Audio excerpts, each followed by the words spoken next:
ముందు వరుసగా అక్కడ గ్యాప్ ఏం చేశారు ఈ 9 years గ్యాప్కి అంటే శివయాజ్ఞ రాలేదా లేకపోతే ఎందుకు ఆలస్యం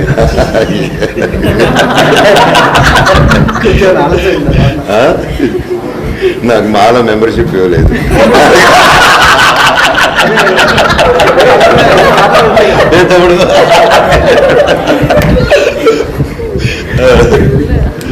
స్టేజ్ మీద చాలా ఎమోషనల్ గా ఫీల్ అయ్యారు. అవునన్నా, కన్నీళ్ళు కూడా పెట్టుకున్నారు. అది యావత్ ఆంధ్రప్రదేశ్ అంతా చూసి కన్నీళ్ళు పెట్టుకున్న సీన్ అది అన్న. ఎందుకు అంత ఎమోషనల్ అవ్వాల్సి అన్న 9 years అయిందన్న.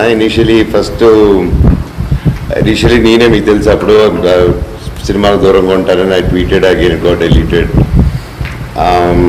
అండ్ అప్పుడే నాకేంటంటే చాలా ఇన్వాల్వ్మెంట్, నాకు నచ్చింది చేసుకోలేని స్వతంత్రం లేనప్పుడు. ఎందుకంటే మీకు ఈ పాటికి కొంచెం అర్థం ఏంటుంది మనోజ్ అంటే మీకు కూడా, ఎందుకంటే నేను ట్రై చేస్తున్నాను.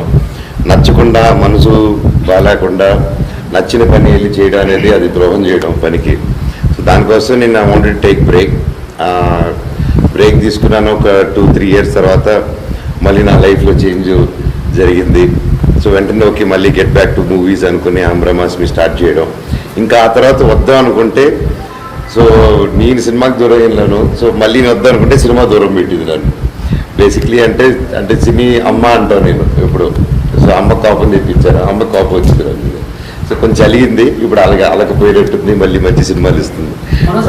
ప్రాబ్లం వచ్చిందంటే మీరు ఖచ్చితంగా ఒక సపోర్ట్ ఇస్తారు అని అనుకోవచ్చు, ఖచ్చితంగా అలాగే నిలబడతారు. బట్ మీకు ఇప్పుడు ఏ ఫేజ్ అయితే ఉందో దానికి చాలా మీరు ఒక జన్మనే చెప్పాలి. మీరు అంత బాగా మీరు సఫర్ అయ్యారు. అఫ్కోర్స్ మౌనిక గారు మీకు సపోర్ట్గా ఉన్నారు. అదర్ దాన్ మౌనిక గారు సో నాకు ఆ సపోర్ట్ సరిపోయిందండి. ఇంకా అంటే ఇండస్ట్రీ నుంచి కానీ అంటే అందరూ ఫోన్లు చేశారండి, నేను చాలా మంది చేశారు. నేను ఎవరిని దీన్ని ఇన్వాల్వ్ చేయాలి తలుచుకోలేదు.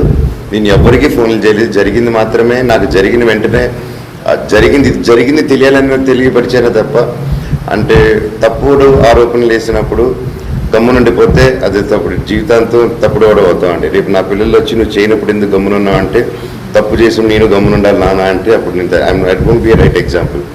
సో వాళ్ళకి ఏదైనా మోనికా కూడా నేనే తల్లిదండ్రులాగే నేను భావిస్తాను. ఎందుకంటే I'm responsible for my 2 children. So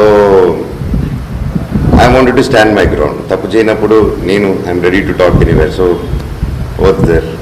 and అందుకోసమే ఎవరిని ఇన్వాల్వ్ చేయలేదు. And I know also involve చేస్తే I don't want anyone to go through that.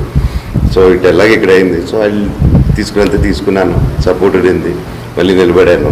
మీరందరికీ ముఖ్యంగా నాకు మీ పేర్లని ఇంకా తెలీదు, ఇంక మీరు బాగా కలుస్తాం. ప్రతి ఒక్కరి పేరు నిజంగా అండి నేను చెప్దాం అనుకుంటున్నా కలిసి ఎప్పుడు కానీ కుదరలేదు.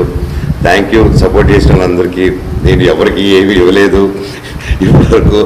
అండ్ నా మీదే పెయిన్ ప్రియారు కానీ ఎలా అవుతుంది ఈ లోకంలో తెలుస్తుంది. బట్ ఏం చేయకుండానే న్యాయం వైపు చాలామంది వీడికి అన్యాయం జరుగుతుందని నిలబడారు మీరందరూ. Thank you so much. చేతురాలకు దండం పెడుతున్నాను.